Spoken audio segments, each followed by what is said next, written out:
Paz do Senhor, meus irmãos, graças a Deus. Hoje, nossa lição de número 12. O nosso tema é Judas, quando a proximidade com Jesus não faz a diferença, Nessa lição nós vamos ver, meus irmãos, que Judas, ele andou com Jesus, esteve com Jesus, ouviu os sermões de Jesus, viu milagres que Jesus fez, mas nada disso fez a diferença de mudar o seu jeito de ser, a sua forma de pensar. Então, nessa lição, nós vamos ver qual foi o desenrolar dessas questões e o que isso pode se aplicar na nossa vida. Nosso texto do dia diz assim: Judas, filho de Tiago, Judas Iscariotes, que foi o traidor. Irmãos, é muito interessante porque Judas, naquela época de Jesus, era um nome muito comum. Era um nome comum naquela época, as pessoas colocavam o nome de Judas. Nós vemos até o irmão de Jesus, né, que leva o nome da sua epístola, Judas. Nós vemos que as pessoas levavam esse nome. Depois, esse nome se tornou uma maldição. Você não vê ninguém colocando o nome do seu filho de Judas. Ninguém põe mais esse nome, porque esse nome dá um sobressalto de traição, de traidor. E ninguém mais coloca esse nome. Na nossa síntese, Judas é o exemplo de que uma pessoa pode andar próximo de Jesus e ainda assim ser corrompida por seus próprios interesses. Irmãos, infelizmente hoje, dentro da igreja, tem muito disso. As pessoas vão atrás, vão pelos seus próprios interesses. Estão na igreja pelos seus próprios interesses, mas nunca tiveram um contato íntimo, nunca tiveram um encontro com Jesus verdadeiramente. Ou seja, alguém vai dizer, mas está ali por quê? Por que está ali? Se é para ficar desse jeito, é melhor que não esteja. Mas muitas pessoas têm esse tipo de atitude, fazem isso mesmo, e infelizmente muitos estão tomando atitudes erradas por causa disso, porque não querem ter um encontro com Jesus, porque estão no ministério pelos seus próprios interesses. Isso não é membro não, meus irmãos. Existem pastores, existem muitas pessoas, não estou julgando, mas assim como aconteceu na época de Jesus, um apóstolo fazendo isso, então nós vemos, meus irmãos, que hoje também não é diferente. Nosso texto bíblico: ora, antes da festa da Páscoa, sabendo Jesus que era já chegada a sua hora de passar este mundo para o Pai, como havia amado os seus que estavam no mundo, amou-os até o fim. Irmãos, aqui Jesus ele está demonstrando o seu amor, a sua cordialidade para com os seus discípulos. Mas tem uma parte aqui, versículo de número 22, versículo de número 21, tendo Jesus dito isso, turbou-se em espírito e afirmou, dizendo, na verdade vos digo, que um de vós há de trair. Então todos os discípulos ficaram perguntando, será que sou eu, Senhor? Será que sou eu? Será que sou eu? Será que sou eu? Será que sou eu? E Jesus vai, olha, aquele que eu der o bocado molhado. Jesus dá o bocado molhado para Judas, porque ali, meus irmãos, quando era, segundo a tradição, quando se molhava o pão e se servia a outra pessoa, era porque aquela pessoa era o convidado de honra. Muitos estudiosos defendem que Judas, naquela ceia, que na última ceia, que se passaria agora para uma nova aliança, que seria a ceia como nós conhecemos hoje, Judas era o convidado de honra de Jesus. Na nossa introdução, estudaremos na lição deste domingo a respeito daquele que entrou para a história como traidor, Judas Iscariotes. Ele esteve perto de Jesus, mas nunca se rendeu a ele como Salvador e Senhor. Judas nunca foi um homem convertido, mas Jesus não sabia que ele não era convertido. Por que Jesus não escolheu outro dos 70 ao escolher Judas? Porque Jesus viu que Judas também tinha capacidades.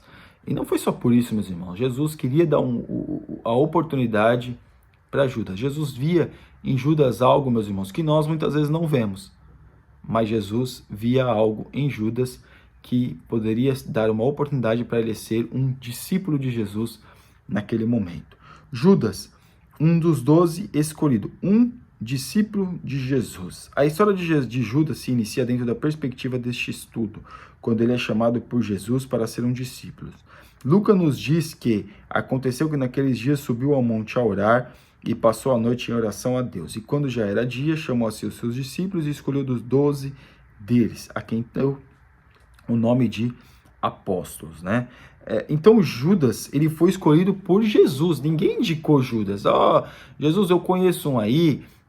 Vem aí para completar o número. Não, meus irmãos.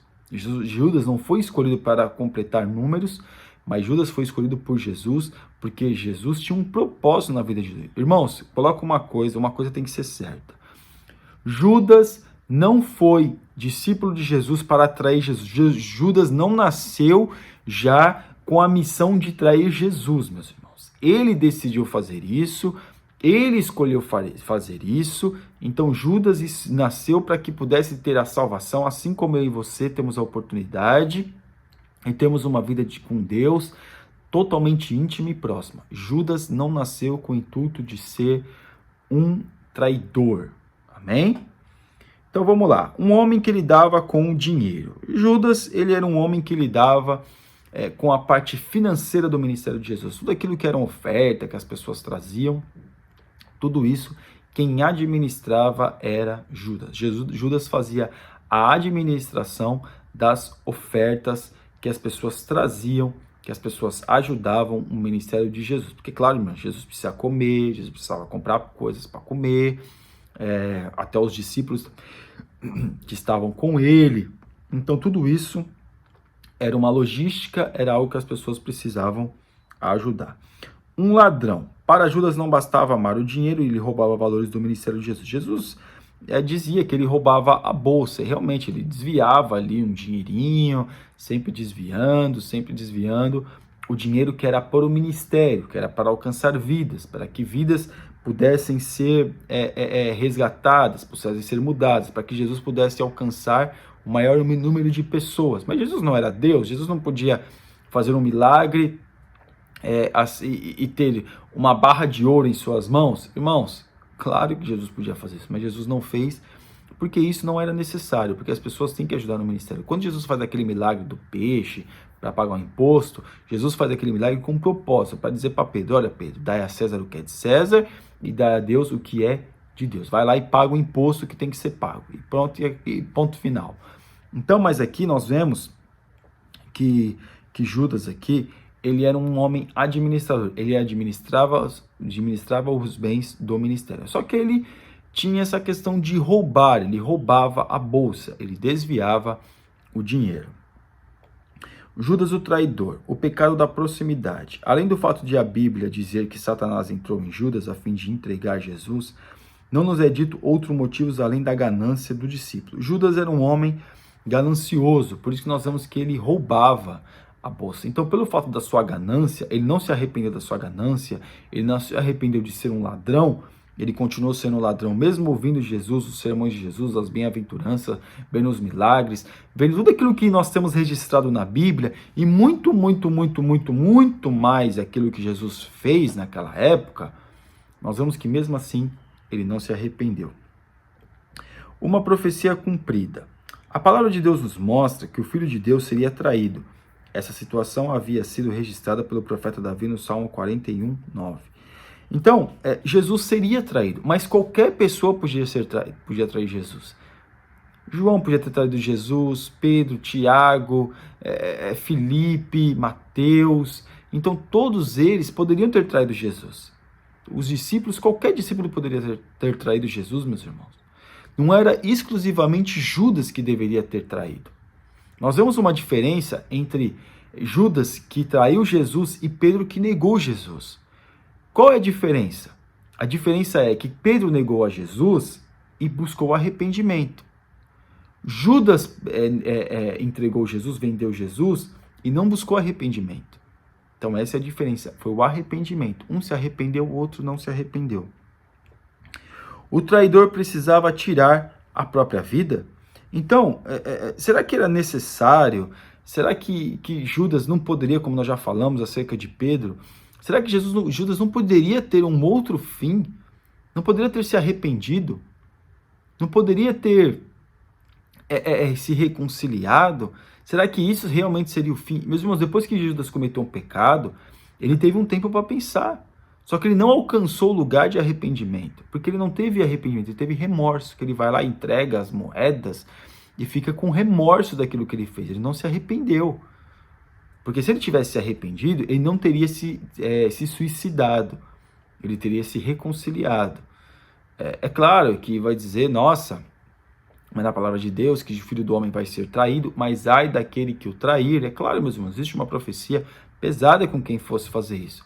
Mas será que a profecia era tal que deveria lançar a pessoa supostamente no inferno? Porque Judas se suicidou, então, na palavra de Deus, que suicidas não entrarão no reino dos céus. Claro que a salvação é uma coisa que a gente não tem o que dizer e não tem como dimensionar, mas pela palavra nós acabamos pensando nessa questão. Então, nós vemos que Judas não precisava ter tido esse fim trágico. Mas se ele tivesse buscado arrependimento, reconciliação, com certeza o seu fim seria diferente. Aqui na parte 3, o traidor precisava tirar a própria vida, nós já falamos. E aqui no tópico 3, como Jesus tratou Judas? Jesus o amou até o fim. Jesus amou Judas até o fim. Jesus nunca deixou de expressar o seu amor, de expressar a sua compaixão por Judas. Jesus veio neste mundo para viver o que viveu, para sofrer o que sofreu, também por Judas, mesmo aquele que o trairia. Que Jesus sabia que Judas ia trair Jesus, mas não sabia, claro, como Deus saberia, mas todas as oportunidades foi dada a Judas, mas como homem, Jesus foi vendo o desenrolar da história, como ele se comportou, e teve ali e viu que realmente ele seria o homem. Mas como Deus, Jesus já sabia. Mas a questão que nós vemos, meus irmãos, é que Jesus amou Judas até o fim. Então nós vemos que não importa o nosso pecado, o que nós temos que ter é a disposição e o desejo ao arrependimento. É isso que nós temos que fazer, é se arrepender do nosso pecado, da nossa iniquidade, das nossas falhas. Nós temos que estar dispostos a nos arrepender. E aqui, na parte 2, Jesus deu a ele a ceia. É preciso deixar claro que Jesus deu, com o seu exemplo, oportunidades para que Judas se arrependesse, como nós já falamos. Então, todas as oportunidades foi dada a Judas.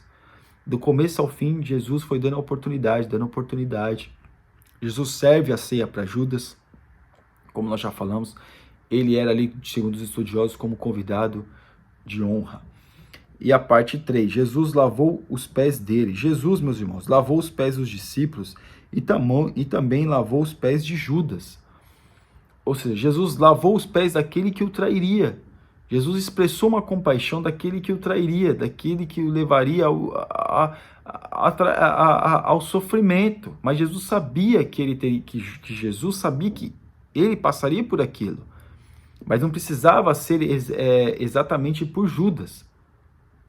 Então nós vemos que todos os momentos Jesus amou Judas. Jesus, ele teve compaixão de Judas.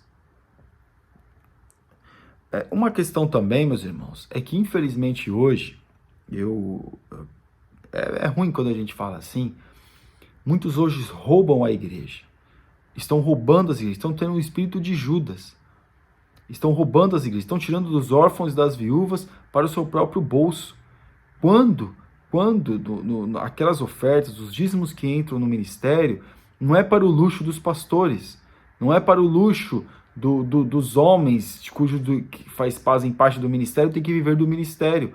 Viver do ministério não é extorquir o ministério, não é viver o luxo do ministério, mas sim viver uma vida num sentido de ter um conforto, não de ter luxo, mas ter conforto, para poder dar uma atenção ao ministério. Ter comida para comer, ter roupa para vestir, e supostamente até ter um carro para andar, para fazer visita, para poder dar atenção para o povo. Quando, no entanto, quando eles têm um tempo livre, eles não dão atenção para o povo. Vão fazer viagens, vão para lá, vão para cá, mas o povo que é bom, nada. O povo que é bom, nada. Então, o que isso é? Estão roubando, assim como Judas fez. Mas o juízo sobre a vida desses homens fica descansado, que não demora. Para quê? Para que Deus venha entrar com providência. Fique tranquilo, meus irmãos. Se você está vendo que está tendo muito disso dentro da igreja, fique tranquilo que Deus está vendo todas as coisas. E a nossa conclusão. Judas poderia figurar entre os apóstolos na história da igreja. Ele poderia, meus irmãos. Judas poderia ter figurado na história, como os outros figuraram, morreram como mártires, sofreram, pregaram, escreveram cartas. Jesus também poderia ter feito isso, mas ele escolheu o quê? O caminho a não se arrepender. E isso, meus irmãos, pesou muito na vida dele, não somente nessa vida, mas também por toda a eternidade. Amém? Que nós venhamos nos arrepender, reconhecer os nossos pecados e as nossas falhas. Que Deus abençoe os irmãos em nome de Jesus. Você ainda que não é assinante do nosso canal, está convidadíssimo a assinar. Que Deus te abençoe.